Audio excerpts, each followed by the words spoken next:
So Cory, I guess it's time for us to service our RAV4 Hybrid. Yeah. We've just arrived at Alberni Toyota for the 8,000 kilometer or 6 month first service. I think we're just under 8,000 kilometers, but it's been 6 months. We're pulling up into Alberni Toyota. We're gonna pull in, not to the front, not for the parking, but we're gonna go to the left where it says service reception.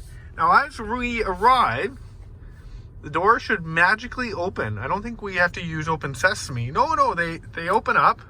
That's pretty cool, eh, Cory? They open up. Very cool. So now they're opening up. We drive in. I think there's some cones there. Yeah, the cones say pull up to cone, so that's pretty logical that we pull up to the cone. That's Chris Tessier and Stuart. They're busy, I guess. So they'd come over and they'll take our kilometers and see what we need and tell us what we need to do, and then they'll call the shuttle and we'll go home, and then they'll come pick us up when we're done. That was sure nice, Cory, that they came and picked us up from home when their car was ready. Yeah, they sure make it easy to get our vehicle serviced at Alberni Toyota. They even washed and vacuumed. Now, typically, they would just park the vehicle here to the left for us to get in, but they pulled it in for us.